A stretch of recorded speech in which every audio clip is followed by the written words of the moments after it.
WXVW502. It is going down on a beautiful Saturday morning. This is your boy, Raashaan Myers, 96.1 FM, 1450 AM, Big X Sports Radio, going down on a beautiful Saturday morning here, August 15th, 2026. We are midway through the month of August, people. I cannot believe how quickly 2026 is rolling through, man. Like, it's unbelievable. Like, when I even just think about the fact that football is only like 2 weeks away, you got NFL preseason going. We have, new movies dropping. Of course, the Avengers Doomsday new trailer just dropped late last night.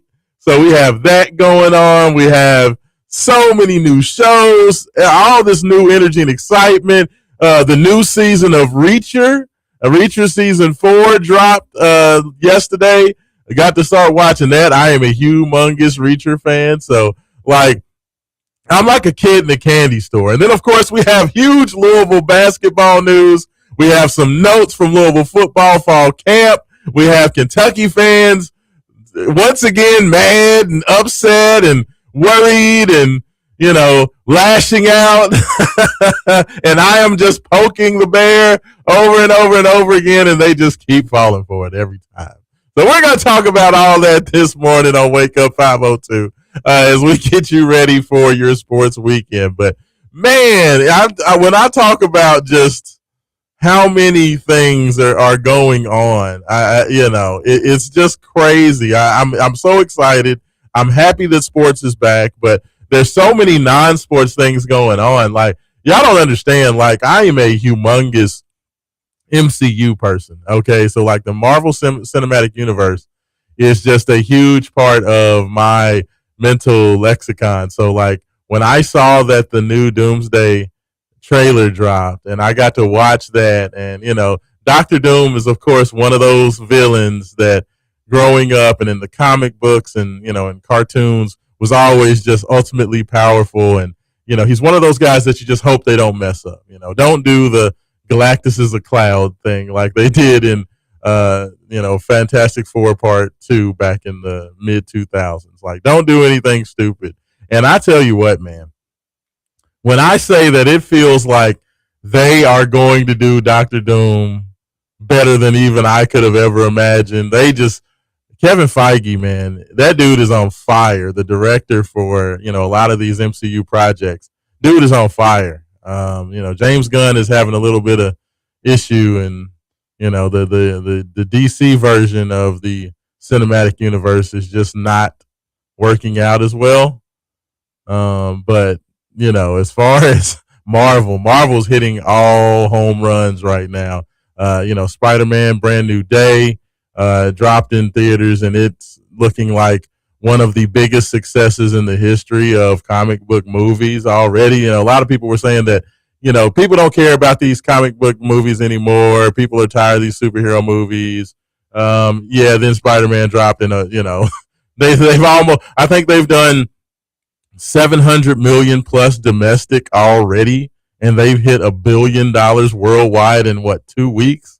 Like, this is only the second weekend of Spider-Man is this weekend, and they're already plus 700 million in the United States. So I would venture to say people still have an appetite for it, but they want, good movies, and they want characters that they know. And I think that, this Dr. Doom, versus the Avengers is going to be, it's going to break every record. Avengers Doomsday, every record that was set by Avengers Endgame, I think it's going to break all of them.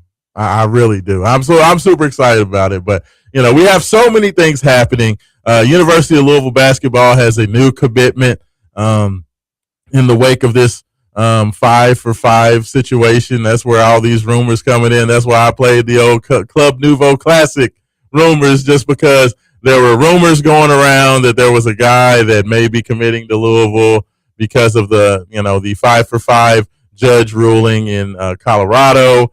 That went down, so we want to definitely talk about that. There's, of course, rumors about a guy that might be committing to the University of Kentucky that's caused a lot of angst. So we're going to definitely talk about that and the fact that there's just continuing to be so much attention paid to everything that's happening with the University of Louisville, even though the University of Kentucky supposedly has, this great team that they've built down the road, but that's going down. We have University of Louisville, is doing some interesting things with their quarterbacks, and I want to get in and I want to talk about that. And just a bunch of other things. You have the Ravens playing their first playoff game today. That's awesome. We have a U of L great calling it quits. Definitely want to talk about that as well. So we have a lot of things happening. A lot of things going on. So we're going to chop it up and we're going to break it down and talk about it all. And of course, we've got to start, with the biggest news of the week. Seth Trimble, do it all kind of Superman combo guard for the University of North Carolina. Went through NBA Summer League, went undrafted in the NBA draft, but went into the Summer League, had a very strong Summer League, I believe, for the Washington Wizards. Played well, averaged about 10.5 points during the Summer League, showed his abilities as a defender and his athletic ability to finish at the rim and in transition and, be a capable ball handler. And coming off that, of course, we know that the judge in Colorado, approved a preliminary injunction to basically allow all players and athletes from the class of 2022, not just basketball, but basketball, football, and every other sport, to allow those players the opportunity to come back to school and play for their original university, or if that player submitted their name into the transfer portal as a possibility that this ruling may happen, then they would, of course, be able to transfer to a new school of their liking. And Seth Trimble was one of the players, a lot like Denzel Aberdeen, who left Kentucky and put his name into the transfer portal and went back to Florida. Seth Trimble, just in case, put his name into the transfer portal back in April.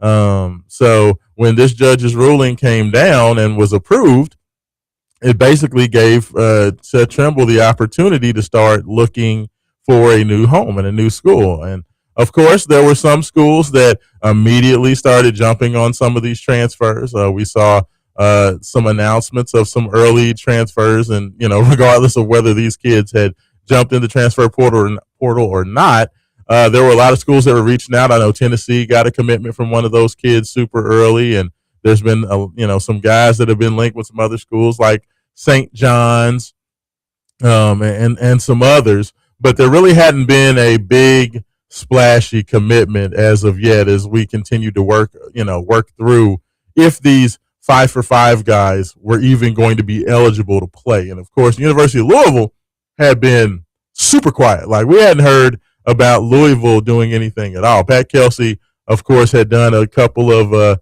media opportunities, and he said that, he was very happy with his team. We know that Louisville had a very successful summer. Everybody there, still trying to get back Carter Knox healthy, still trying to get back Obina Akezi healthy, but the guys, had a great camp. They went over to the Bahamas and had a nice trip there. They won their one game over there, looked pretty good in doing it, and was back home. Well, not necessarily back home, but guys had left for the end of the summer session, had a couple of weeks before they ultimately, I believe, are returning this weekend. The Louisville players will be reporting back to campus. But, there was no real talk about Louisville adding anybody. Of course, Louisville fans themselves, a lot of the Louisville basketball fans have been talking about, I just really think that, going into the season, Louisville has gone into the season with 11 players the last 2 years, and Louisville has been ravaged by injuries. Of course, the first year you have Corin Johnson, you have Cason Pryor go down with the injury. Noah Waterman spent some time on the shelf. You had a lot of guys, Troy Ory went down with the injury as well, season one. And then, of course, we know what happened season two with Michael Brown and the back injury. So people, of course, being very, very hesitant and very, very worried about the depth for Louisville basketball and did they have enough players. I've been wondering if Louisville was going to look to add anybody because they've kind of played with a shoestring roster the first two seasons. I mean, I know you say shoestring roster's 11 players. You only normally are, most coaches only play 7 or 8. Now, of course, we know that Coach Kelsey likes to play a deeper bench. Coach Kelsey is playing 9.5 guys. Like, he plays usually 9 guys pretty heavy minutes. So for a coach that uses as much as his roster as Coach Kelsey does, you would think it would almost be even more paramount to have a deeper roster, but Coach Kelsey has not really opted to go that way, right? Like, he's kind of utilized the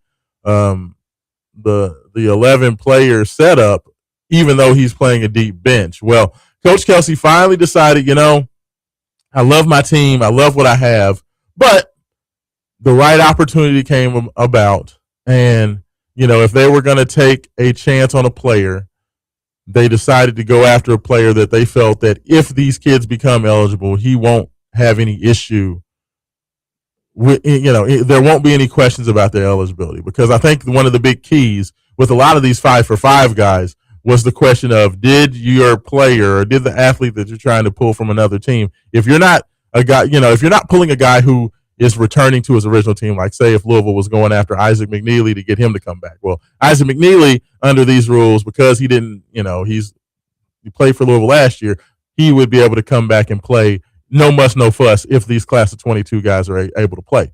But say if Isaac McNeely wanted to go and transfer to wherever, Virginia, back to Virginia, or, wanted to go to St. John's because he just heard that Rick Pitino was a great guy.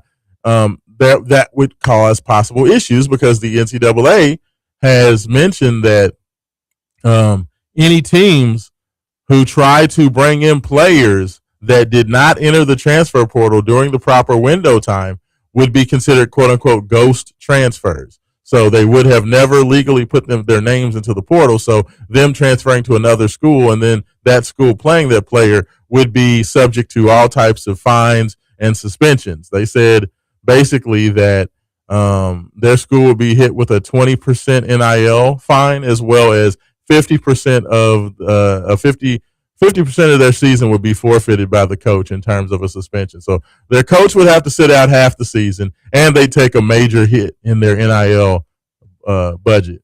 And I mean, that's a humongous fine. Now, this has been a threat that's been made by the NCAA, and of course, teams and fans of teams that want to grab some of these 5-for-5 players are going to just say, oh, well, they can just go to court and just say that the NCAA can't find them. And I'm like, I don't know if you can do that. Like, if you want to say, if these courts want to rule that these players can play, maybe there's not much that can happen about that. But, do you want to take the chance on losing your coach if, say, the courts come back and the NCAA goes to court and they win one of these lawsuits that says, hey, you can't really do the ghost transfer thing. Do you want to take the chance that your coach is going to have to sit on the shelf for half the season? So, the thing about the Seth Trimble commitment, I think one of the main things is that this was a young man that actually had the foresight to put his name into the transfer portal and become a legal transfer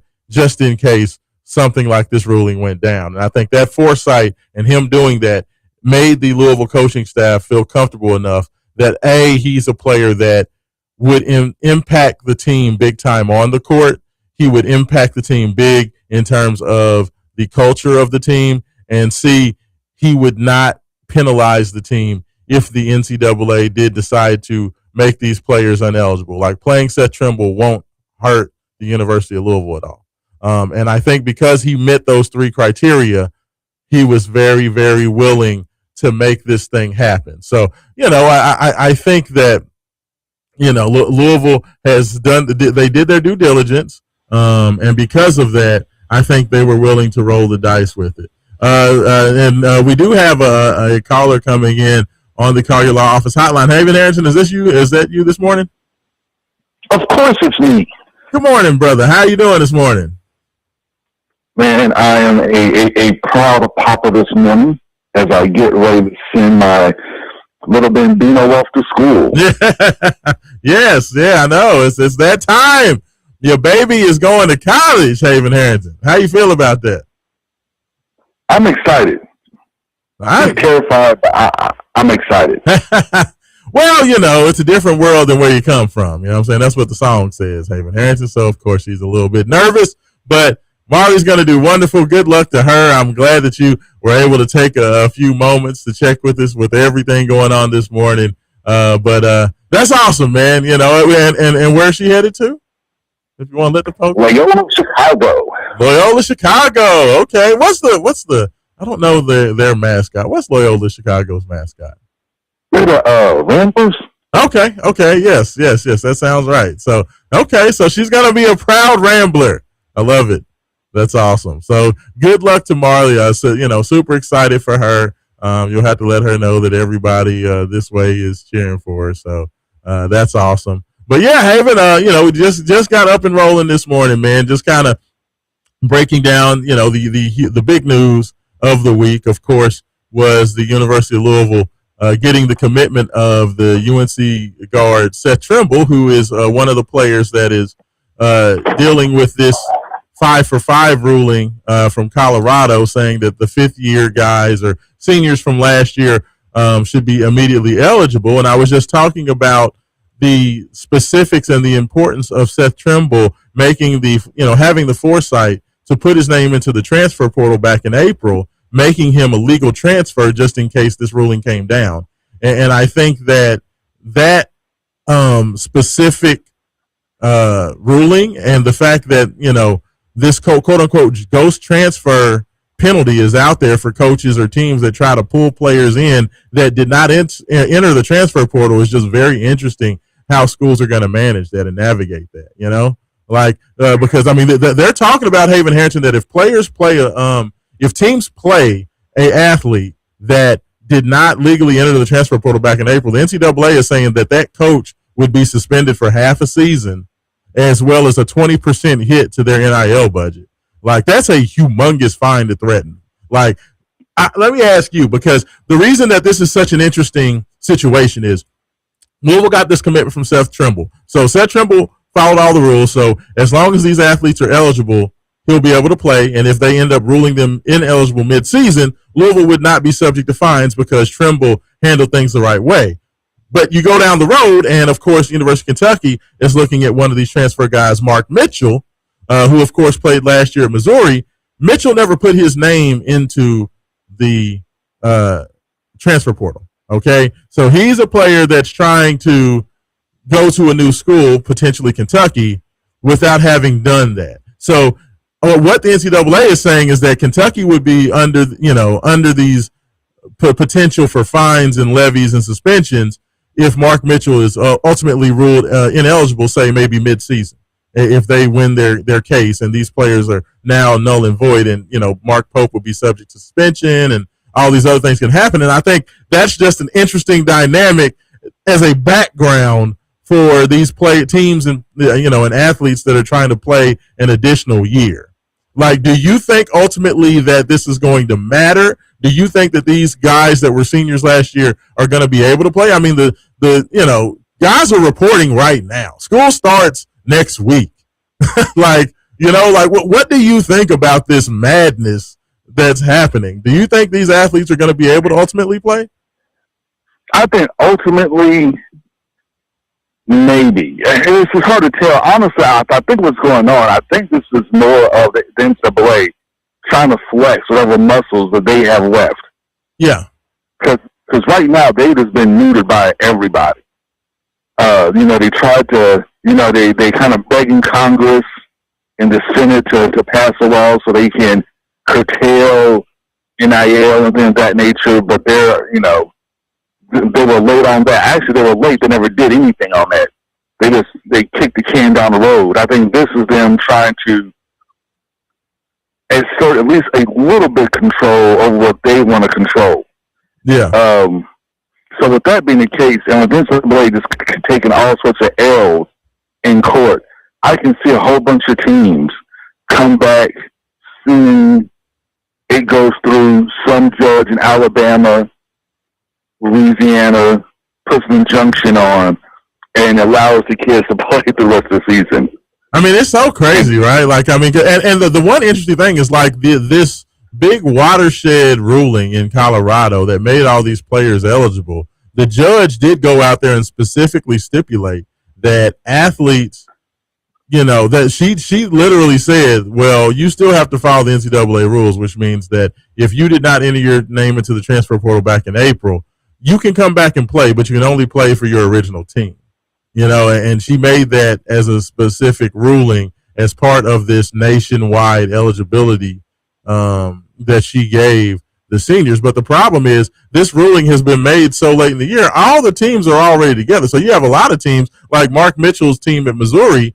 Missouri already has a full roster, which is wild because there's 15 scholarships available. So the fact that, these schools are actually going out and getting 15 players and putting them on scholarship is crazy. But that's a whole different story. But, Mark Mitchell just basically did not have a place to go back at his original school because the original school was now out of scholarships. So it's just very interesting that all this stuff is happening. This is happening super late in the summer, quote unquote, because we're right here at the start of school. It's just made for just complete chaos across football, across basketball, and the rest of the sports. Like, you just have all these players that don't know if they're eligible. You have lawsuits all around the country. Like, and you know what's crazy, Haven, is that all this could have been taken care of, and none of these players would even be attempting this if one thing would have happened.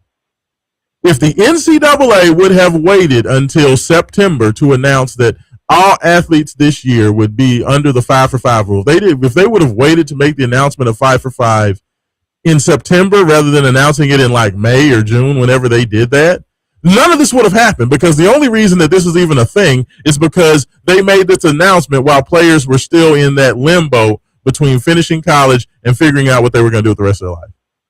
Like, it's just another situation where the NCAA trips and falls over their own feet. But this is what they do. This is what they do. Like I said, this is all about them trying to exert what little control that they have left, that they can, because they've lost it all. They've lost all the rulings. NIL, the transfer portal, has just run amok in college sports. You have all the football conferences trying to realign again to get bigger, more powerful, and more money. And they literally have no control. The only thing they can control and make money on is NCAA tournament, and that's it. I mean, it's just crazy, man. Like, I don't know who is doing all the decision making there with the NCAA, but it's just wild to me. Like, some of the missteps and trips and gaffes that they made. I mean, you have Louisville football. I know with them being right around the corner, they've been getting ready. But as I understand it, there's two big time players. Jabari Mack, who was a starting cornerback last year, who's apparently just waiting to get clearance so that he can play for Louisville football again this year, as well as D'Angelo Hutchinson, who was, darn near an all-conference safety last year for Louisville. And Hutch is sitting out there as a possibility of being added, but it's like mass confusion across all of college athletics, and you have all of these players saying, well, can I play? Can I not play? Am I eligible? Am I not? It's just insanity. And the NCAA just once again, being slow to the party or just not understanding, or having the foresight to see that this would have been an issue, making this announcement when they did, it's just caused more issues and more problems. And it's just that's insane. The fact that slow to the party. It's the fact that they didn't show up. They didn't get dressed, get in the car, take a shower, none of that stuff to the party. Yeah. Like, they just sit on the couch with one hand in their pants, other hand on remote control. Yeah. Yeah. No, I mean you're right. They literally haven't done anything. Like, they literally just let this whole thing unfold in front of them and not put any guardrails. They haven't attempted to put any guardrails. The only thing they attempted to do is punt down the road to Congress. Yeah. They helped them legislate for things that they didn't want to do. And this is what happens. I mean, it's crazy. It's chaos and mayhem. This is going to wind up hurting their cash cow, the NCAA tournament. Yeah, which they just expanded this year, by the way. That mean when a dog is sitting at the dinner table, the whole house is on fire. Yeah. No, you're right. I mean, it's just a lot happening. It's a lot happening in college athletics. You know, the fact that they gave those COVID athletes that extra year just completely turned, you know, outside of the fact that NIL, like those two decisions, the NIL decisions coming down and the NCAA not doing anything, then also making the decision to allow the COVID players to have an extra year of eligibility. I don't think they really understood what they were doing when they did that. But, I mean, it has caused so many changes in the college landscape. And it's just kind of thrown off everything, you know? We'll talk about those changes and talk about being able to add players late with the 5-for-5. What does this mean for the greatness that is the University of Louisville? Now they added Seth to the roster. Yeah. People are now saying that this is a Final Four team or bust. Like, how much more pressure does that put on Coach Pat Kelsey and his staff to perform? I mean, you know, at a high level, because before people like, you know, they have all the talent to go far, but they make it to the Elite Eight. Okay, but now, I mean, from the listen to, you know, Phil the 68 and everybody else, this is like Final Four bust. Yeah. I mean, that's all the pressure for a guy who's only won one tournament game in his entire career. I mean, that has been the talking point for sure, is that with adding a guy like Seth Trimble on top of what was already the number one recruiting class, you know, in college basketball, you already had the number one recruiting class, and now you add a honorable mention All ACC player, you know, and one of the most important players on the North Carolina roster, a guy who has bled Carolina blue for 4 years and been a captain and a guy who's been looked to as a leader over those 4 years at UNC. To add a guy like that with his with his accolades, it is huge. I mean, and it's made huge ripples. Like Haven Harrington, I don't know if Louisville has ever added a player, especially in this transfer portal era, that has been met with more responses. Like, if you want to know how, you know, what Seth Trimble means to the ACC and you know what the way college basketball people look at him, you just look at how many people had something to say once that commitment was made known, you know, and you'll see how big Seth Trimble is, you know, to North Carolina, and how much people think of him. Because this is responses were beyond huge. Yeah. I mean, Duke fans don't talk to anybody. Duke fans don't talk smack to anybody. But we even had Duke people coming out talking smack to Louisville fans out of the blue because they added Seth Trimble. You know, but now the pressure is about to. I mean, the pressure was on before. Yeah. But now this is like, you have to make, like you have to make the Final Four now, or this season will be considered a bust, a complete and total failure.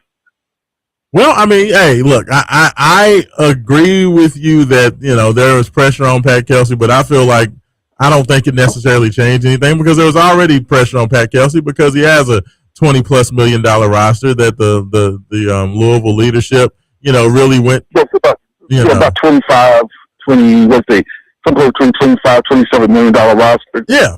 I mean, it's one of the more, you know, it's a top 10. That Louisville spent top 10 in the country money in terms of NIL budget on their team this year. You know, and them going out there, hitting up the boosters and hitting up the money people to make this thing happen, borrowing, you know, we know that they took out bank loans and everything else for this. With the amount of money that they have put in, I feel like the pressure was already on Pat Kelsey, right? So, I mean, if the pressure's already there, I don't think it changes, you know, much. I think the pressure's on, but this is a whole different type of pressure, because the pressure's like go far, go deep into the tournament. Now this pressure's like Final Four, which is a whole different type of pressure. I mean, it's a whole different type of pressure. I don't think so. Like I personally don't think that there's going to be much difference. I think that the pressure on Pat Kelsey, like I don't think he has to get to a Final Four. Like people that's the Kentucky people. Like to me, the only people I say, oh, you got to, to me, I think it's still you got to get Sweet 16, Elite 8 is a must. I think that if you get to a Sweet 16, I think more so now you're leaning. I say at least maybe Elite 8 is now looking more like the expectation because of what you've done with that roster. So I would say that an Elite 8 season this year would be considered a good season. Pat Kelsey getting to the second weekend. To me, I would say Elite 8 is like bare minimum. No, but that's what I'm saying. Like I think that people will say that Elite 8 was a good season with this roster. Is it good as it could have been? No, because I think that you have enough depth. You have a first-team All-American preseason guy in Flory Badunga. You have the depth. You have the talent. You have the size. So, this is definitely a team that you say would be a Final Four contender. I think that that's, the biggest thing is I don't know if Louisville would be a Final Four favorite, but I definitely think they are for sure a better contender. In my personal opinion, I think that Louisville's set up better this year to be a Final Four team than they were last year. I feel like last year people said that this Louisville team was a quote-unquote dark horse Final Four team because of the talent of a Michael Brown Jr., but I think that this Louisville team is an actual Final Four contender. Does that make sense? Like, this team is a team that's built to make a Final Four. So I think that they are a legitimate contender for the Final Four. But I do think that, an Elite Eight would be a good season for this team. So I don't think the Final Four is the expectation. I don't think they are one of the four, I don't think that they're considered one of the four no doubt best teams. Because, I would say that those top four teams would be considered your four Final Four favorites. And I don't think Louisville is a Final Four favorite. I feel like this team right now nationally is considered somewhere between 5 and 9 in that area. What teams would you say have a better roster than Louisville right now? Texas has an outstanding roster. Duke has an outstanding roster. Florida has an outstanding roster. UConn has an outstanding roster. Those four teams I can think of off the top without even looking them up. I think that there are some other teams that are really, really good as well, but I think that those four are teams that most people look at as maybe the, cream of the crop. I know Houston's right there. Arizona's right there. Then you have Louisville in that mix as well. So it's close. It's close. I think, and that's why I said it feels like to me, Michigan was up there until Coach Dusty May decided to become a Dallas Mavericks coach. Michigan was right there, so now I feel like Michigan falls back into that group with Louisville and Houston and some of these other teams. But I think like right now, I think that Florida, Duke, UConn, Texas, I think that those four teams are kind of seen as the best of the best in terms of rosters. So, I think that this Louisville team in terms of their outlook falls into that, different people are going to have Louisville anywhere from 5 to around 9. I don't think that Louisville will drop outside of that area, but I think different people will put them different spots. Now, personally, I feel that Louisville has a top 3 roster, but I think that nationally they don't get that much love because I think, like you talked about it, Haven, the questions around Pat Kelsey and what, can Pat Kelsey get it done, quote unquote, because he only has the one tournament win. I think that is pushing Louisville down a few notches. So, yes, I do think that Louisville has a top 3 roster, in my personal opinion, but I think that nationally, I don't think Louisville's looked at as that. I think that Louisville is somewhere 5, 6, 7, 8 by most people. So that would be the way I would answer it. But I tell you what, let's go ahead. Let's get to this first break. On the other side, I definitely want to talk about what Seth Trimble brings to the table in terms of who's he going to impact on the court, whose playing time is he possibly going to impact as well. We can talk about that. Plus, Haven, I have a couple of news and notes. I know that you're probably going to be out after the top of the hour. So there were a couple of news and notes from Louisville football practice that I want to get your opinion on. So, news notes about that, but we have some some big bourbon barbecue mayhem news that just broke 2 days ago. Oh, really? Oh, nice. So, hey, so we'll get to that news right on the other side when we get back from the break on there. So you are listening to Wake Up 502, 96.1 FM, 1450 AM, Big X Sports Radio, and we'll be back in just a moment.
in. Second segment of the show, 96.1 FM, Big X Sports Radio. Wake up 502, Raashaan Myers, Haven Harrington taking care of you this morning as we are going through so many things in the world of local athletics here in the Ville. But before we get back to business, of course, Haven Harrington Bourbon Barbecue and Mayhem is coming up here in a couple of weeks. If you can just talk about, you said you had some late breaking news, so super excited to know what that is. What is going on with Bourbon Barbecue and Mayhem? Man, it's going down August 28th, 29th, Bluegrass Harley Davidson, Friday and Saturday.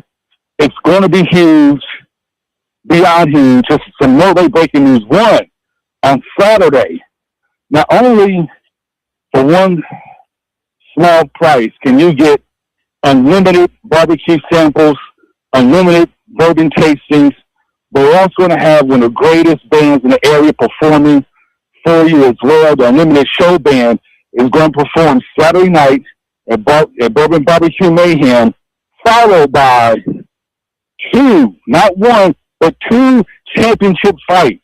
Wow. Janelle Sim Bulls Taylor is fighting Tyrese Sawyer for the ABO welterweight regional title.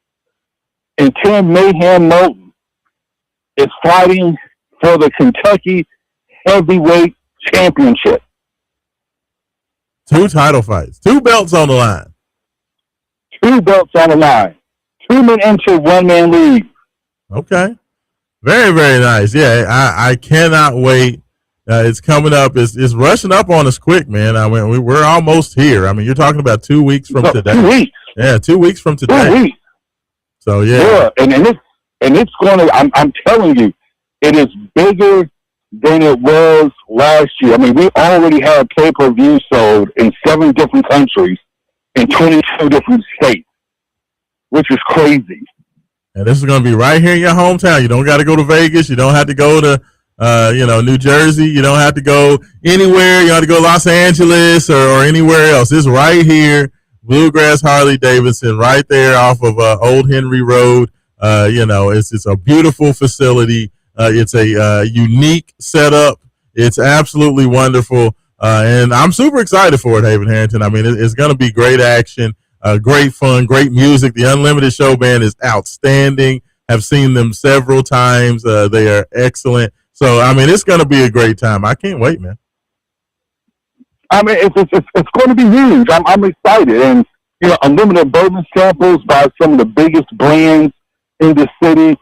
Pursuit, Noble Funk, Copper and Kings, and others going to be there with, this all sorts of bourbon samples, as many samples as you want. Drink responsibly. We got 6 chefs who are flying in from across the country. There's going to be cooking up marvelous flavors for you. Unlimited barbecue samples both Friday and Saturday. We got a pros versus Joes barbecue competition where we're going to have your backyard pros, your backyard Joes going against our seasoned professional pit master. We've flown in. We have an amateur barbecue competition Saturday. I mean, it's so much going on. You just have to come. Go to bourbonbbqmayhem.com. That's bourbonbbqmayhem.com and get your tickets now because they're selling fast. We're beginning to sell tickets, so get your tickets now because I'm telling you, this is like a night that you would never forget. Absolutely, for sure. So make sure you get out there. I cannot wait to see you guys out there. Of course, myself, Haven Harrington, Jay Has will all be out there meeting and greeting with the people, taking pictures, talking Louisville athletics, talking boxing, talking about whatever you want to.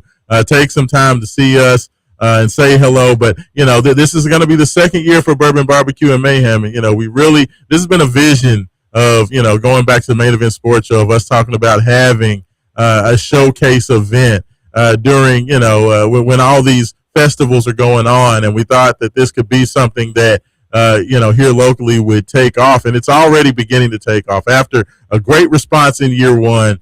Year 2 is going to be much bigger. It's going to be much brighter. It's going to be much more exciting. So, as this thing continues to go along, you can say that you were there at the beginning with all this getting started before it was cool, and it's just going to continue to grow.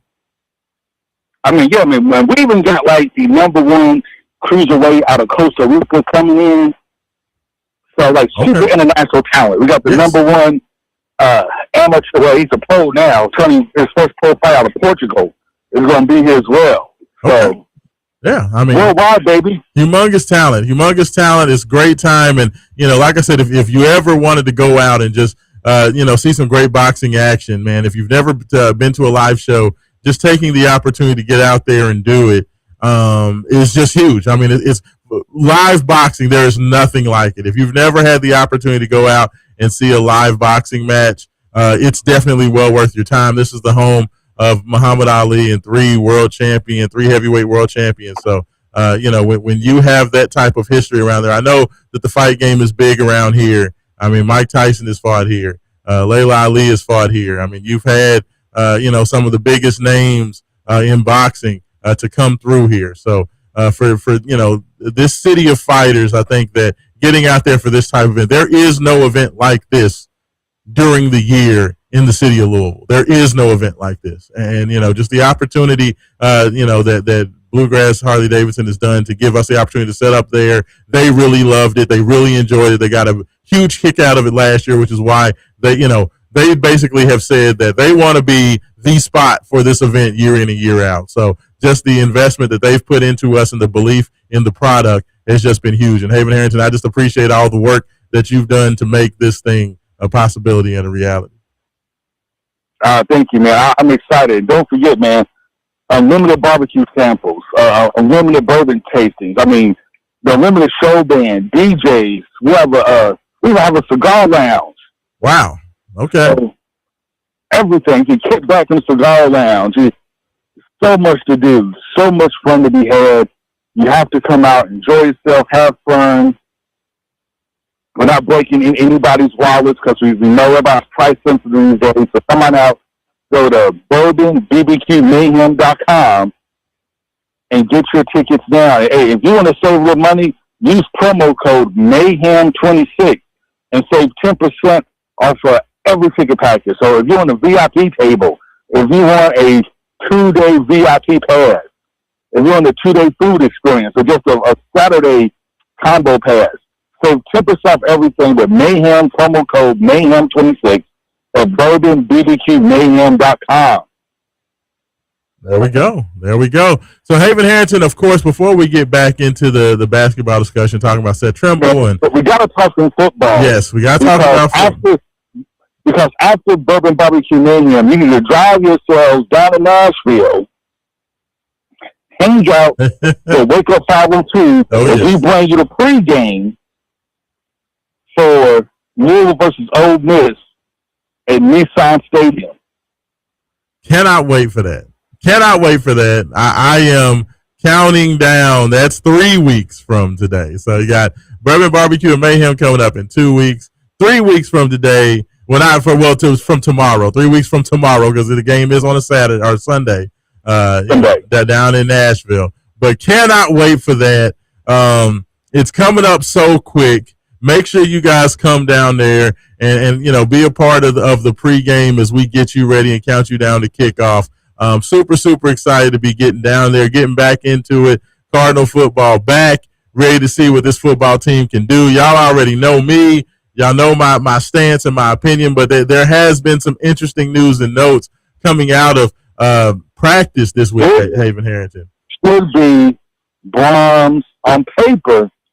This be Brahms' most talented team on paper. Yes, it should, for sure. I mean, except for one critical position, this is Brahms' most talented team on paper. Yeah, just a little question about the quarterback position, which has been the question of the team every year that Brahms has been here. Going into every year. It's weird for such an offensive-minded coach, for a guy who came here as an offensive savant. Literally, the strongest of the 3 years he's been here, the defense has been the strongest unit 2 out of 3 years. Yeah. And the best quarterback has been the guy who came into the season with the most question marks. I mean, Tyler Shuck, people had no idea what Tyler Shuck was going to be. Like, Shuck ended up being an outstanding quarterback and one of the best quarterbacks in the nation. in his 1 year at Louisville. But people there were more question marks about Shuck than any of the other three quarterbacks that Brahmas brought in, and Shuck had the most successful season. So we'll have to see, because there are a ton of questions about what Keen Holtz is going to be as a quarterback. So maybe because there's more questions on him, he's going to just excel and be awesome. That's what the hope is. But Haven Harrington, like we know he can run. Just the main question is what type of arm talent does he really have? Yeah. I mean, that's going to be the big question mark is throwing the football. What's he going to look like? I mean, there's been a lot of talk about the feet, and it's very interesting because there was a note that came out during camp that at the last open practice, of course, Louisville has now gone and closed their practices, but Thursday was their last open practice with the fans. And one of the things that was noticed by some of the media that were there on the sidelines was that Louisville, when they went through the drills, when the running back drills came up, the quarterbacks were taking snaps and doing the running drills with the running backs. That's definitely never happened under Jeff Brom. And to me, Haven, that just tells me that this is definitely going to be a different offense if you are running your quarterback through running back drills. I mean, I would not be surprised to see a West Virginia playbook with a little Steve Slayton and Pat White action come through. Yeah. Because Keen Holtz is known to be such a prolific runner. But I remember watching, going back to spring game, Bruce Cherry seems to have, to me, the most arm talent on the team by far. Yeah. Of guys with just, the ability to throw the ball, his deep passes. So, to me, it's going to be interesting. It's going to be real interesting to see, how this whole thing shakes out. Because, this season will rest on the right arm of Keen Holtz. So, and he has a strong first touch. So I'm excited. Even I think Ole Miss is not going to be the Ole Miss of years past because they no longer have their head coach, and I know that they kept it in staff and hired the defense coordinator. Yeah. But he's still not Lane Kiffin. Yeah. Still doesn't have the swag that Lane Kiffin has, and and Lane Kiffin calling the plays, things of that nature. So it's going to be interesting to see how the team changes with the defensive coordinator in charge versus having Lane Kiffin in charge, and what does that look like now? I mean, it's always different when you have a D coordinator as your head coach. Then, Lane Kiffin is the definition of offensive head coach. So with having a defensive coordinator there, I know that Trinidad Chambliss is still there after getting his injunction that allows him to play another year of college football that I won't get into again. But, it's definitely going to be different with Ole Miss. Ole Miss is coming in. They're the number 9 team in the country, according to the coaches. We're still awaiting. I believe the AP poll comes out this week. So we'll see where if Louisville lands in the top 25 in the AP poll. But there's going to be a top 10 opponent for Louisville in Ole Miss in week 1. Ole Miss is seen as a heavy favorite. I think the ESPN odds, for whatever you want to say those are worth, Louisville only has about a 23% chance of victory in Nashville, according to ESPN. So it seems like Ole Miss is going to be saddled as a pretty decent favorite, probably 5-6 point favorite, my guess, going into this game. So, it's definitely going to be an opportunity that Louisville's going to have to make a statement in week 1. To me, Haven, you have to tell me what, your opinion on that, but I think going to more of a Steve Slayton, Pat White look and kind of having another threat in the backfield with a running back as talented as Isaac Brown. If you have a quarterback that is an actual threat to where he can pull a linebacker away from Isaac and pull a defensive lineman away from focusing on Isaac, I think that can be huge for the offense. But that's beyond huge. Because Isaac Brown arguably is the best running back in college football. And I think we talk to any experts, if you talk to any NFL draft, folks, scouts and whatnot, they will tell you Isaac Brown is probably the best running back in football. The only reason he hasn't submitted himself as the best running back fumble issues, and his durability. Other than that, he has all the tools. Yeah, for sure. All the tools. Hey, man. Go ahead. Dangerous. Yeah, no, I totally agree with you. I know we're up against it. We only have about a minute before we get to the top of the hour break. But there was big news, and I know you're out of here at the top of the hour. Big news this week: Teddy Bridgewater calling it a career. Just your lasting impression of Teddy Bridgewater. You only got about 30 seconds, but just tell me what Teddy meant to the University of Louisville. Teddy Bridgewater, one of the greatest quarterbacks ever to come through the greatness that is quarterbacking University of Louisville. Gave us probably the greatest football game experience of all time, which was the Sugar Bowl when we destroyed Florida. Only game that maybe comparable with that is when we played West Virginia in the blackout game. But big ups to him. Hopefully he can join the coaching staff and start the coach career here in Louisville. I like it. I like the opinion, but absolutely. Congratulations, Teddy Bridgewater. Thanks so much to you, Haven Hanford, for going in. Go ahead and get your baby girl to school. I appreciate it, brother. This is Wake Up 502. We'll be back with hour number 2 in just a sec.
Welcome back in. Second hour of the show. Wake up 502, 96.1 FM, 1450 AM. Big X Sports Radio. Big shout out once again to Haven Harrington for checking in with this hour number one. He is headed up to Loyola, Chicago, taking his daughter to school. So I appreciate him checking in with this hour number one before he got on the road. But hour number two kicks off with a bang. Joining us on the Call Your Law Office hotline, the man, the myth, the legend, one of the best to ever do it in the city of Louisville. Jay Haas is joining us on the line this morning. Jay, good morning, brother. How you doing? What's up, Raashaan Myers? Man, how you doing this morning, brother? Man, doing great, man. Doing great. Jay Haas, man. Hanging out with you guys, man. Raashaan and Haven, man. I got a great little show today this morning. I heard you got something big for us this morning. So what's going on this morning? Let me introduce my guest this morning. This man has been in my life over 30 years, and he touched my life, and he's one of my best friends. Ladies and gentlemen, I got the CEO, Vice President, the head person in charge for Arcadia Senior Living, Brian Durbin. What? What's up, fellas? Man, the man is on with us. What's going on, Brian? Good morning, brother. How are you? Man, I'm doing great. When I hear about bourbon and barbecue and a little boxing, I got to be in the mix. I already know. I cannot wait, Brian. 2 weeks from today, man. It's going down. We're 2 weeks. Oh, this is a big deal. I went to y'all's website. Man, this thing looks awesome. Oh, it's amazing. It's an absolutely amazing event. Year one was awesome, and I think it really opened a lot of folks' eyes to the event and the possibilities. So, I mean, this year is going to be so much bigger. We have more fighters. We have, people clamoring for the pay-per-view rights. We have apparently 7 different countries that have already logged in with pay-per-views and gotten their subscriptions for the event. So it's huge, Brian. It's going down, man. 2 weeks from today. Well, the thing it does for me is it gets my body conditioned for tailgating. And that's what I need to do. I need to get my body and my mind right to get into tailgating mode. And what better way to do that than get out and get some cigars? I heard Haven talk about that. Yes. A little bourbon, a little barbecue. You got pit masters coming in from all over the place. I mean, my gosh. I mean, what more could a man want? Absolutely. So I'm going to be there. And then you're mixing in some of the top fighters coming in from around the country. So I can't wait. It sounds terrific. Great location, venue for it. So that's the weekend before the real weekend starts for football. Right. So that's going to be a great little warm-up. I'm excited about it. Congratulations, you guys, for putting it on. Thank you. No, I appreciate it. No, it's awesome. I cannot wait. I'm super excited for it. I can't wait for the weigh-ins there. They do the weigh-ins right there in the showroom the day before on that Friday. So that's going to be awesome. That'll be Friday? Yes, that'll be Friday. The weigh-in will be going down there. The Unlimited Show Band will be out there, doing music. There's going to be a DJ. I mean, there's so many things happening. And like we talked about, unlimited barbecue samples, unlimited bourbon samples. It's going to be awesome. It's going to be awesome. So, yeah, 2 weeks. 2 weeks away, fellas, 2 weeks away.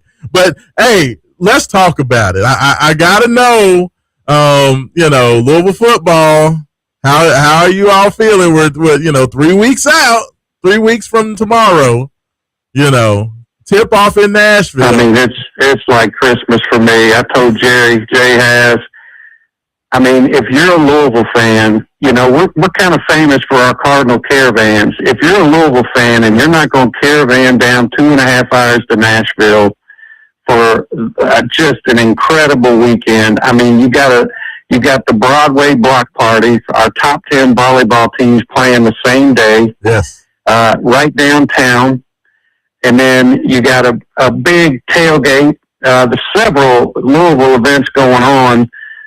Downtown Nashville, big party at Category 10, which is Luke Combs Bar, right down on 2nd Avenue. All the Cardinal fans are going to be there after the volleyball game, and then heading right into the matchup against a top 10 team.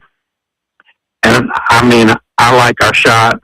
When I look down this roster, I heard y'all talking earlier about the talent. I mean, and I don't think Brown's going to change. It's not in his DNA to not want to throw the ball around a little bit when you got the talent that he's got at the wideouts, the slots, and the tight end position. Yes. But hey, I'm proud being known for a little defensive team because defense have won us a lot of football games, but this team's got talent across the board on offense too. So, but I'm telling you, this is going to be an epic weekend for a Cardinal fan. We can't wait. I'd get in the car today if I could get down there. The hotels weren't so expensive for being down there for 4 weeks. But I'm telling you, it's going to be a terrific time to be a Cardinal fan down there. And Nashville knows how to throw a good party. Man, I'm excited about it too, Ryan and Raashaan and I'm truly excited about this Nashville trip to Valley Park was what I call it. Let me interject real quick. There's a lot of stipulations going on with a lot of college sports and NIL program and money-wise, NCAA. What's your intake on this NIL program?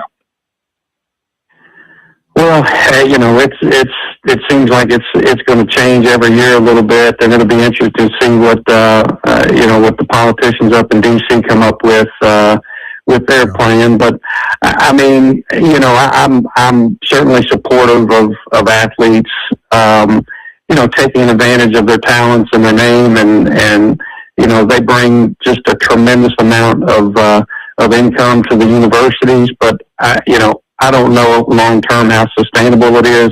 I heard Haven and Raashaan talking about $25 million rosters. And, yes. Eventually, you got to think, where is that money going to keep coming from? Because, I don't know how sustainable that is. And you hope that there's enough depth of support at the university with corporations and with high net worth folks that love to see their teams compete and succeed. But, it's kind of been the Wild West out there with changes, and I'm hopeful that there's some rules and some sanity that starts to enter into the equation, and that it doesn't just turn out the top, 7 or 8 wealthiest universities are the ones that are able to sustain, and everybody else is kind of in the background. But I don't know. I wish I had all the answers, but I think there's people looking at it, and I think there'll be some hopefully some common sense solutions that enter over the course of the next couple of years, and we can sustain it, because we love our football, we love our basketball, and we want to see them do well and compete at a high level. But I don't know how many $25 million rosters we can afford year after year. Yes, it's definitely an interesting strategy that the University of Louisville is employing this year, because we know that they put their best foot forward. We know that there was a lot of effort put into putting together a competent football roster. Jeff Brom talked about it a lot, talking about having enough NIL to go out there and get the players that he needed. Go out there and get better offensive line help. Go out there and be able to retain an Isaac Brown. Get out there and being able to bring a Keywan Brown back as well. There was a lot of effort put into NIL on the football side. Then you turn around and do what the basketball team did. It's definitely been an all chips pushed to the middle of the table type situation. That's why I think, Brian and Jay, that, this year is very important for the athletic program overall. Like, I think that there needs to be a certain level of success so you can start to see some of that return on investment. I mean, the ACC has moved to a model of, you are compensated for how successful your program is. So, eyeballs on screens, being able to go into the playoff in college football, being able to go deep into March in basketball, all those things are huge. So I think that this is kind of Louisville, to me, saying this is our put up or shut up moment for the athletic department to see if this setup, financially can be consistent and sustained over the next few seasons. Yeah, well put. So I mean, Raashaan and Haven Harrington, yes, sir, and Brian Durbin. In closing remarks, Brian, tell us a little bit about your facility and some things that you got coming up in the new season and new year of 2026-27. Oh, Jerry, I appreciate that. My business is really predicated on taking care of our elders in the community that need support, maybe are struggling to live independently at home. So we work really hard every day, as you know, to provide great support and services for seniors in our community, and I appreciate you bringing that up. But I'll tell you one thing that I want to bring up before I jump off here is switching gears back to football. Yes, sir. When you talk about defense, Raashaan, I mean, I'm talking names like Tayon Holloway, Stanquan Clark, TJ Capers, Antonio Watts. Yeah. I mean, all of these familiar names, and I haven't even mentioned Cleb Lubin, all conference. I think he'll be one of the top players in the conference, if not the country. Yeah, the Sporting News had him. And I'm excited about this defense. Hey, Brian, let me tell you something. The Sporting News had Cleb Lubin listed as a third-team All-American. So, you're talking about one of the best defensive players in the whole country. I saw a listing of the top 10 pass rushers in the country. And in the ACC, and Louisville had 3 of the top 10 in there. And we know how disruptive that can be to another team's offense when you can put that kind of pressure on quarterbacks and make them rush throws. When you got D-backs and linebackers that are really talented. Yes. I mean, just disruptive. And we saw it last year. I mean, our defense won us a lot of games. And yes, I know Ron English is not there, but I really love the enthusiasm of our co-coordinators. I've listened to them talk several times over the last couple of weeks. And, man, they've built a roster. They got talent. They got depth. They got size. And they got guys that are going to get in the backfield and disrupt offenses. And I certainly hope we can do that in Nashville because we're going to have our hands full. It's a good team, a talented team in Ole Miss. But I really like it. We're 6.5-point dogs. But I remember a game last year traveling down to Miami. Yes, sir. Number 2 in the country, undefeated. Louisville fans a little quiet going into that stadium thinking, I'm not so sure we got a shot here. And you all remember what happened there. Oh, yeah. Yes, sir. And it was that defense that stood up and took care of things, 4 picks. And, I'd love to see that same thing happen in Nashville. People, y'all got to get down to Nashville. I'm telling you, it's going to be a big time. Huge time. It's going to be huge. You don't have this much opportunity like this. No, not at all. No. Jay has it. You got anything else for us before we get you out of here? Lamar Jackson, I'll say the Ravens. Lamar Jackson's not going to be playing in the preseason. They've already announced that. But the Ravens play their opening preseason game today. I know you're excited about football being back. Any thoughts on any of that? Are you more hyped? I know you're excited about the Louisville season, but this season for Lamar, they got him everything. They got him a new coach. They got him, more help at the wide receiver. They have, the best offensive line they've had. I've seen the Ravens listed as maybe the best team in the AFC. This is just an exciting year for all the local, Louisville basketball, Louisville football, the Ravens, team in football, the women's basketball team, the volleyball team is top 10. Like, there's so much excitement for, locally about these teams, man. I know that it's just, we only got a couple weeks, fellas. I'm super excited about it. Well, Raashaan, real quick, I just want to say this real quick. You talked about it earlier in the show, talked about the 5-5. Just a little bit, just educate some of our audience just tipped into the show right now. A little bit about what is concerned of the 5-for-5. Yeah, no, to me, this is the big thing going on in college athletics. With the ruling in Colorado and the judge basically coming out and granting eligibility to all of the athletes that were graduates of the class of 2022 out of high school. She kind of threw a monkey wrench into everybody's plans, and everybody's attacking it differently. And I think that at the forefront of that, you have University of Louisville going out there and making an addition in Seth Trimble, who was a all-conference honorable mention player at the University of North Carolina. You have Louisville actually having a couple of football players waiting in the wings, a couple guys that everybody knows around here, Jabari Mack and D'Angelo Hutchinson, that are waiting to get clarification on their eligibility of the potential of them coming back to the team, Brian, to talk about boosting their defense.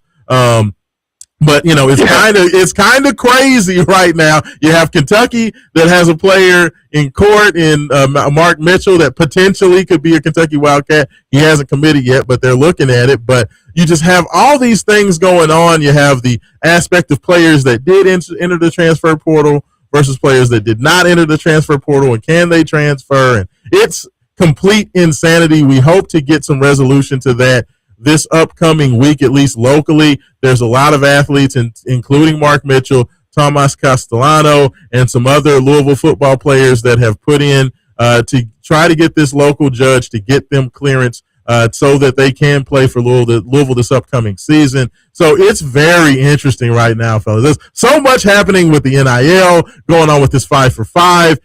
And nobody really knows what's going to happen. And you know what? Classes start this coming week. So players are needing to report. It's just complete insanity. We'll figure out where everything's going to be, hopefully by September 1st, but I don't even think at that point everything is going to be over and done with. This could literally go into November or December with rulings coming across. I mean, if the NCAA ultimately wins, you could have a situation where players are playing for their teams and then all of a sudden are ineligible in December or January. Yeah. Crazy. Raashaan, Brian Durbin's under the pleasure in Haven Harrington. Jerry, thank y'all for having me on. I wanted to say one more thing. Absolutely. I've been thinking about this. You bring up Lamar Jackson. Yes. I want to nominate Lamar Jackson for president and have Donovan Mitchell as his vice president. And I think those guys could get up there and clean things up a little bit. Maybe we'd have Russ Smith as a Secretary of Defense, since we know he's a great defender. Hey, I love it. Hey, but you know what? Let's get those guys up there to clean it up a little bit. Hey, fellas, I'll tell you what. Hey, Teddy Bridgewater just retired. So, hey, Teddy's not doing anything. Let's get him back in there. Let's get him in there as Secretary of State. There you go. That's what I'm talking about. Hey, fellas, I appreciate you all making some time. Raashaan and Brian, real quick, man, we are headed to Nashville in a couple weeks. Yes. Me, James Linton, Brian Durbin, Raashaan Myers, Haven Hatch, we hit it up. I'm telling you, Nashville, we're going to turn it out. I can't wait. Look at that. Wait. Hey, I appreciate it, fellas. Thanks so much this morning. Good, guys. Thank you all. There we go. Jay Has and Brian Durbin checking in. Let me tell you something about Brian Durbin, y'all. Not only is he a leader in the community and one of the faces of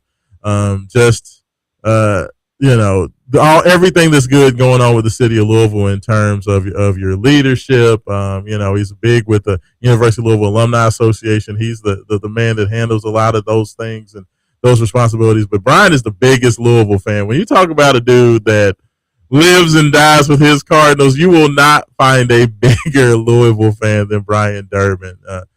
Just a huge booster and just a big part of what makes this community and its fans and its supporters better and unlike any group anywhere. And I'll put our folks up against anybody. So definitely appreciate Brian. And then, of course, Jay Has, one of the best to ever do it on the radio, checking in with us as well. So super, action-packed. Brian, I know Brian's ready for that football, y'all. Like, you can hear the passion in his voice. He's so ready. And I'm just going to be honest with you, man. Like, the dynamic ad to me of Keenholz brings something that I have waited to see from the Jeff Brom squad since he got here 4 years ago. I think to me that quarterback run game is something that adds such a dynamic. That's one of the things that, having your traditional drop back offense and just being just drop back only is really difficult to do in 2026, 2027.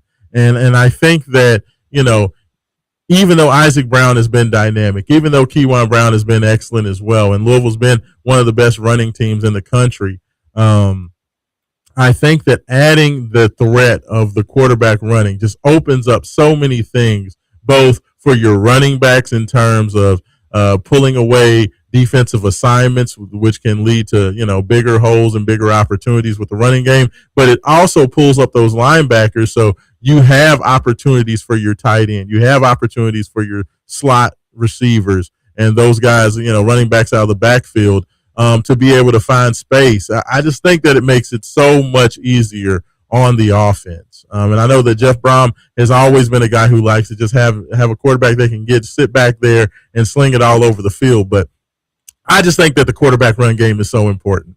And I've always been, I've always thought that way. And I just have always felt when you have a quarterback that at least has a threat, to make plays with his feet and be able to pick up first downs running the football, it just adds so much of a dynamic to your team. So I am excited. I'm not sure what Lincoln Keenholz is as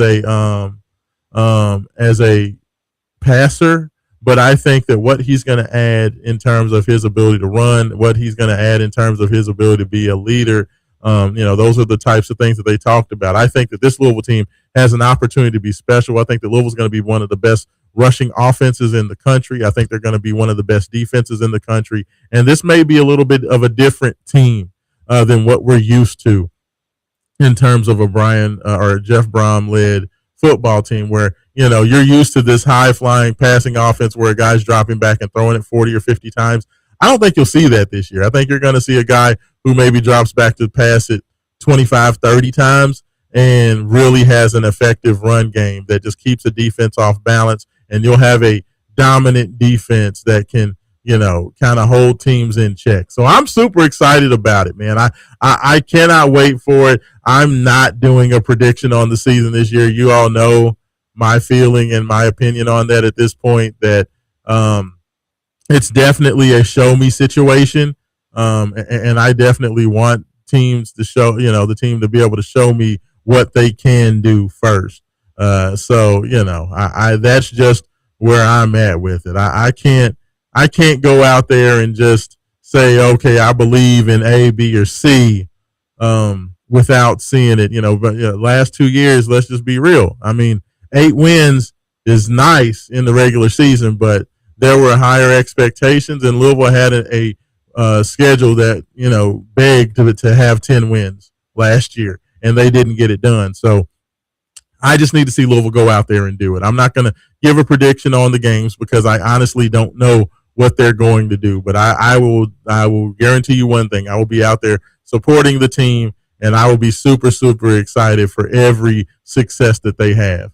I tell you what, I'm going to go ahead. I'm going to take a little bit of an early break. And then when we get back on the other side, we're going to jump in, get your text in, 502-414-1450. That is the Game Day Men's Health text line. Would love to hear from you if you have any thoughts on anything you've heard this morning, Seth, from Seth Trimble to the 5 for 5, Louisville football, bourbon barbecue and mayhem, or whatever else have you. Get those in now. I'm going to read your text on the other side. If you have any messages on Twitter, X, Facebook, YouTube, wherever you're watching us, you can get those on there as well. I will make sure to read those. And then we're also going to get into what Seth Trimble means on the court. And, who is going to be impacted by this? Do I think it's going to be a huge impact? Do I think that people are going to be upset?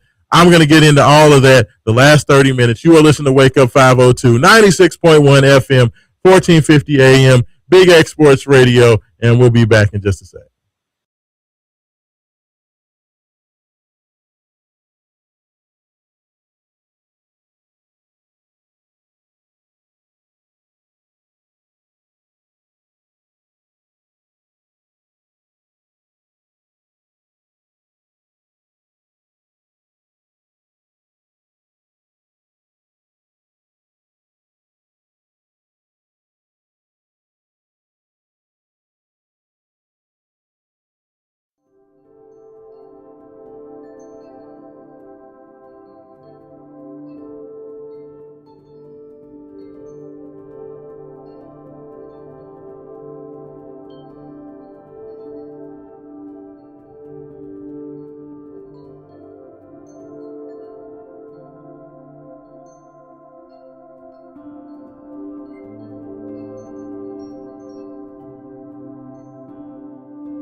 Up 502, 96.1 FM, 1450 AM. And I tell you what, man, it's been a wonderful show so far. Thanks so much to everybody checking in. I appreciate Haven Harrington taking a little time this morning. Thanks so much to Jay Haas. Thanks so much to Brian Durbin. Just the excitement for sports to be back. Everything is right around the corner, y'all. And once this roller coaster gets started, it's going to be nonstop, week in, week out. I mean, college football coming up in a couple of weeks. Then NFL starting right after that. And we're just going to go right into basketball season. And it's just so many things happening right now. And just around here locally, so much excitement around sports is why that there's nowhere else in the country like it is in this area. When you have U of L and UK and the fans going back and forth, I mean, I have been interacting and, heckling and messing around with the Kentucky fans about just everything going on with UK and Louisville and Mark Mitchell and all these things, and I'm having fun with it. But sometimes the Kentucky folks get a little annoyed with me. But hey, this is the off season. This is what we do, and y'all know y'all are scared. So I'll just put it like that. But let's go ahead. 502-414-1450. Got a couple of texts that came in this morning, so definitely want to check in with them on their texter says, I get that fans are happy about Seth and UK wanting some luck also. He says, but I've lost my passion for so-called college sports now. NIL and transfer has destroyed it. I mean, look. First of all, you're still going to be watching the games. I understand that you say that, your passion is gone because players are getting paid. First of all, players deserve to get paid. Okay. NIL was a needed situation in college athletics because college athletics is a multi-billion-dollar industry. And, you had athletes that were not getting compensated, at least above the table, for all of their efforts. These are young professionals. These guys go out there, they train year round, they're putting their bodies on the line. A lot of them, have injuries that last them a lifetime, and they get no compensation for it. And only a small percentage of these guys are going to be able to play at the next level, in the NFL, in the NBA, overseas. So, they deserve to get compensation for the work that they put in, and especially because the universities that they represent make tons of money off of their backs. So, could it have been handled better? Could the NCAA have handled putting rules around this and with the transfers and everything else? Yes, absolutely. And that has to happen. But I don't think that NIL is the devil or the NIL is the problem. I think that the problem has been that leadership has dropped the ball and drug their feet at every turn of this situation, which has made everything completely unruly. And now it's almost like you're trying to put the genie back in the bottle. But I understand your frustration, and I think that frustration is shared by a lot of people, in the situation. So I get it. I understand it. But I think that things will get worked out. This Protect College Sports Act is still out there. I know that it did not get put to a vote before Congress closed session. I am hopeful that the bill will still continue to be on the docket moving forward, or some version of the bill will get put through, because it's definitely necessary and it's definitely needed, just to keep college athletics close to what it has been, and the sport and the action that we've known and loved our lifetimes, basically. Texter says 502-414-1450. Luke Hancock said Seth doesn't really change what he thought about the team, and he is not whom he would have chosen. Luke, that's an opinion to have. For sure. I think that, a lot of people look at this Louisville team and they look at it through the lexicon of, we've heard it. We've heard it over and over again. Louisville needs shooters. Louisville needs shooters. Louisville needs more shooting. And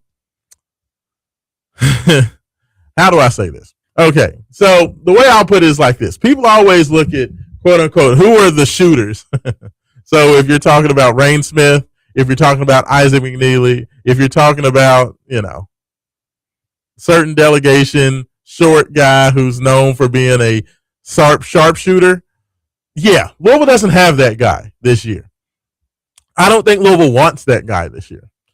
And the reason I say that is the problem with having that guy is when you have a Rain Smith out there, or you have an Isaac McNeely out there, or somebody of that ilk, you're sacrificing defense and you're sacrificing size and athleticism for shooting. I don't think Pat Kelsey wants to do that this year. Now, if you could find a Ryan Conwell out there, fine, because Ryan is a sniper of a shooter, but he also does not hurt you in terms of defense and in terms of what you want to do from an athletic standpoint. So if you could find that, okay. But I don't think that was seen as a must. I feel like what Louisville has done this year is they've gone out there and they've gotten great athletes, great scorers, great defenders, and good enough shooting. Okay. And like I said, I felt like, yes, this is not a team that is going to put 3 or 4 guys that all shot 40% from 3 at their previous stops and put them out there. But I don't think you need to. I mean, because even though Louisville, I mean, if anything taught you last year, Louisville had 3 guys that transferred in that were 40% 3-point shooters. So you had Adrian Woolley, you had Ryan Conwell, and you had Isaac McNeely that were all 40% shooters at their previous stops, as well as Michael Brown Jr., who was about a 40% shooter out of high school. And guess what that got you? A team that on the year shot about 36% from 3, and guys that most of those guys shot under 40% for the season. I think only Isaac McNeely shot over 40%, and that was barely. It was 41%, his lowest percentage in the last couple of years. And the reason for that was because Louisville had no balance to their offense. Louisville had no balance to their game. They did not have guys that had the ability to put the pressure on the rim offensively to keep the defense honest. So what you ended up having was a team that had a bunch of great shooters that could never get open shots, because all teams did for the last, I won't say the last 2 years, because the offense was a lot different year one, but that was more based on the injuries and just having to make the best out of the situation. But last year, when Louisville had the team that they wanted and they had the offense that they wanted, Louisville did not have enough guys that were dynamic with the ball in their hands, that could be strong with the ball, could be aggressive getting to the rim, could draw fouls and draw the attention of the defense. And because they didn't have that, all of your great shooters, all your 40% shooters were out there on the perimeter and couldn't get open shots, and basically had to end up forcing a lot of contested threes all year long, which lowered their percentages, which made Louisville go through humongous droughts, because you had guys that were just basically passing the ball around the perimeter to each other and then jacking up some 30-foot three. It was bad offense. It was terrible offense that Louisville had to just figure out a way to kind of make enough shots if they kept throwing the ball at the rim and hope that their defense was good enough to hold up. Louisville doesn't want to do that this year. Louisville wants to have a team that can be a much more effective and much more efficient offense that takes advantage of, multiple ball handlers. I think that's where, while Luke Hancock is a MOP. Luke Hancock is one of the all-time great Cardinals, and no disrespect to him, but I think that Seth Trimble is exactly what Louisville's needs. Like, when you think about it, what was the biggest thing that's been missing from Louisville the first 2 years? Depth at the point guard, right? Depth in terms of ball handlers. Year one, you pretty much only had Chucky Hepburn that could handle the ball, and you had Fat Edwards that could handle the ball a bit, right? You had 2 guys that could dribble, okay? Once Corin Johnson went down, Louisville did not have anybody else that could handle the ball and do much of anything. And the third best ball handler on the team was Cason Pryor, a big man, and he got hurt. So, you pretty much had to have Chucky Hepburn or Terrence Edwards Jr. on the court at all times, or you literally could not run any sort of competent offense. Year number 2, once again, you are very, very limited in terms of ball handlers. You thought that Kobe Rogers could be that backup point guard. You thought that Adrian Woolley could be that reserve point guard, but let's be honest. Kobe Rogers was not a dynamic ball handler. He didn't have the burst. He really couldn't get into the lane and do anything offensively to, consistently create advantages for the offense.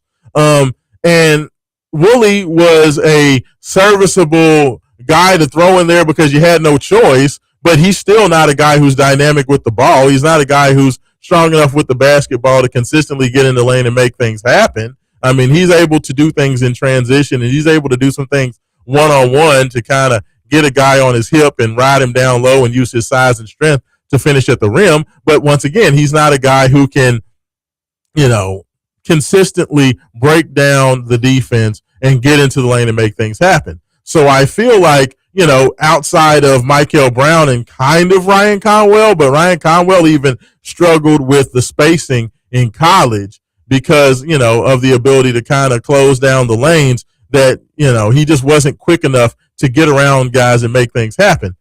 That was what Coach Kelsey was not going to get into this time. And what he's done is he's gone out there and he's made sure that he has multiple competent ball handlers with burst, which is what you need to be able to get guys, to get the ball into the lane and be able to create havoc defensively to where the defense is having to help on ball handlers and drivers. And that in turn leads to easier kick out shots where guys like Carter Knox, guys like Jackson Shelstad, guys like Alvaro Folgueras, guys like Boyan Zhang, as well as Isaac Ellis, who are good three-point shooters. Maybe they're not the 42, 43, 44% snipers, but they are guys that if you leave them open and they get a catch-and-shoot opportunity, they're going to shoot that shot at a very good percentage. And I think that's what Coach Kelsey is banking on. I'm going to get strong ball handlers, and I'm going to have enough of those ball handlers because the Kelsey offense, the thing that we have not seen since Coach Kelsey has been here, has been what his offense looks like when you have 2 to 3 very good ball handlers on the court at the same time. And I think that's what he wants to get out of his offense. I think that's one of the reasons why when we saw this team play down in the Bahamas, who were the starters? Let's ask ourselves that. Who are the starters? Jackson Shelstad, London Johnson, Deshane Montgomery, along with Alvaro Folgueras and Flory Badunga. Why did he do that? People are like, oh, well, why wasn't Woolley in the starting lineup? Why was Woolley not in why was Woolley not in there? You know why? Because your best 3 drivers with the ball, the best 3 guys that can put pressure on the defense, get to the rim, draw fouls, or create offense are Jackson Shelstad, London Johnson, and Deshane Montgomery. Adrian Woolley is a powerful physical driver of the basketball, but he's not going to be a quick guy who can get into the lane, cause help, and spray to the corner. He's a good secondary driver, which basically means if, let's say, Jackson Shelstad uses his quickness to get into the lane, the help comes, so you spray it out to Woolley, and now Wooley's open in the corner, and so you have to, close out. He can drive a closeout and get into the lane and finish on a closeout, but he's not a guy who's at the point of attack, can use his burst, his quickness to get into the lane.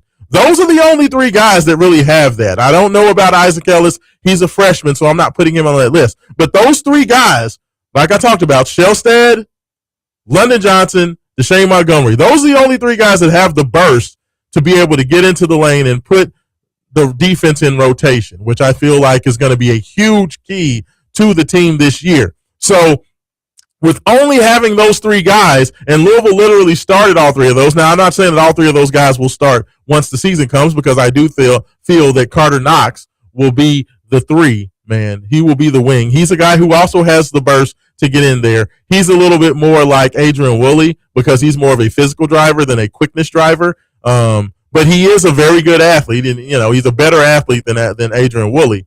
But I feel like the fact that you only had 3 of those guys and you did not have one of those guys with that type of burst off the bench, now you add in a Seth Trimble. Now you have a 4th guy who is a guy who can, at the point of attack, use his burst to get in the lane, and the defense has got to respect it. And he's going to be a guy that causes help and is going to create the kick out to the Knox, the kick out to the Woolley, who's going to either be able to, if they don't get back out on him, is going to have a wide open shot, or if they do get the closeout, those guys will be able to drive the closeout and have something happen. I feel like Seth Trimble is a guy that's going to help the offense run smoother.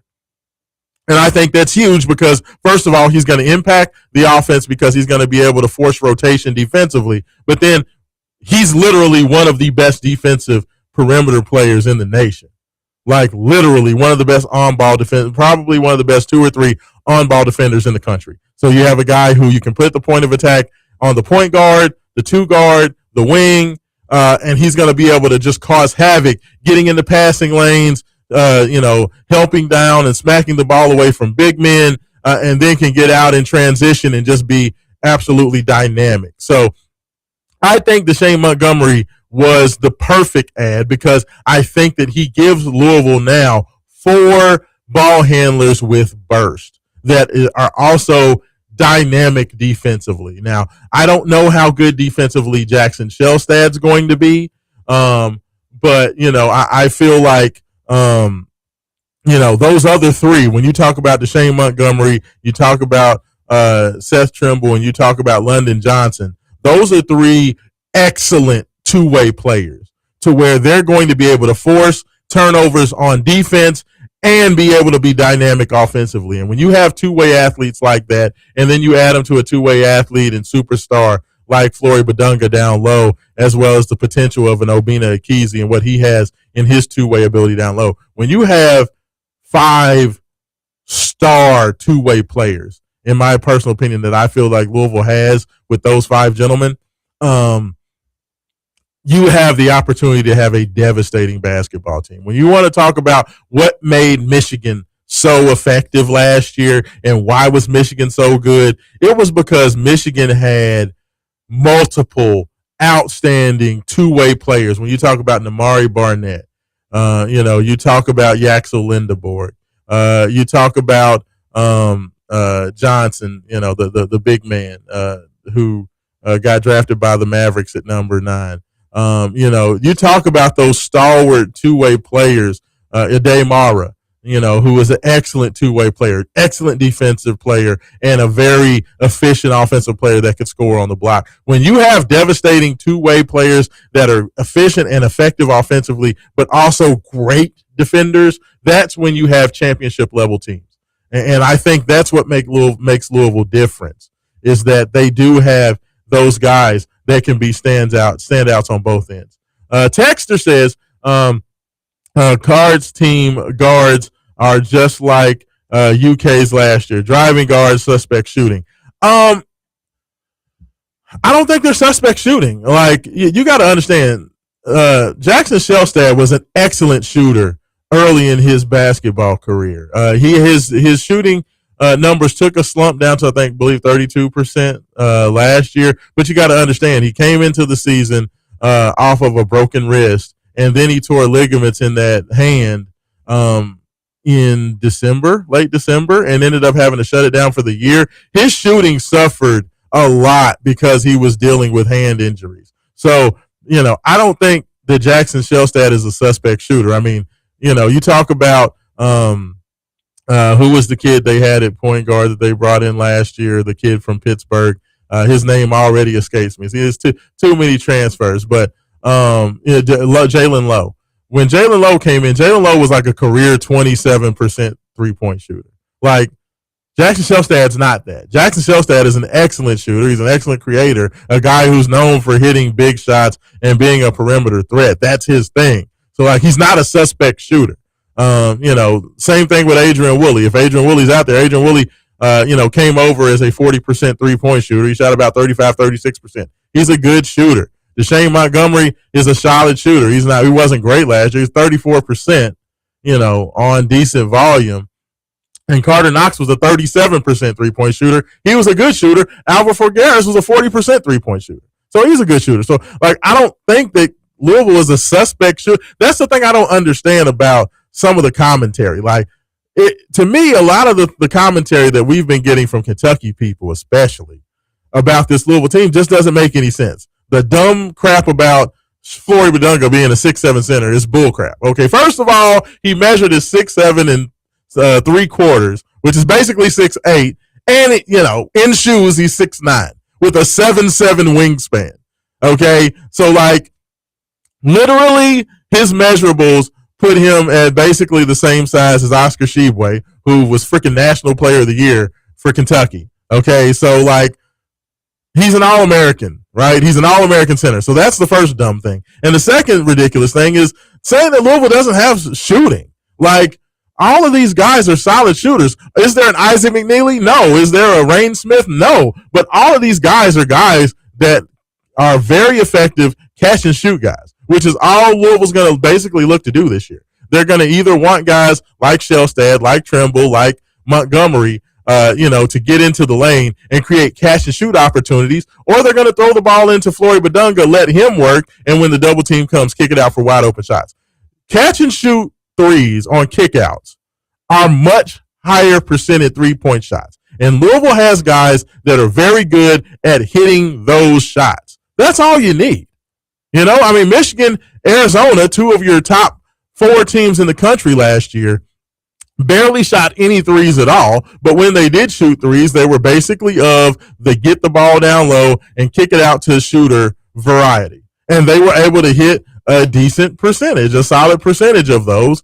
And, we saw Michigan do that all the way through the NCAA tournament. I mean, how many wide open 3-point shots did Yaxel Lindeborg get where, the ball's in Mara's hands, or the ball's in Johnson's hands, or Namari Barnett is attacking off the bounce, and then you kick it out to Yaxel, who's wide open, and dude is shooting darn near 50% from 3 because all he's shooting is catch and shoot threes. I mean, and that's literally what, Pat Kelsey is doing with this Louisville team. He is creating a big, physical, defensive basketball team that specializes in driving and kicking out to good catch and shoot shooters. That's what Louisville wants this year. That is not what Kentucky had last year. Now, to their credit, I give Oweh all the credit in the world, because Oweh turned himself into a very good catch and shoot shooter.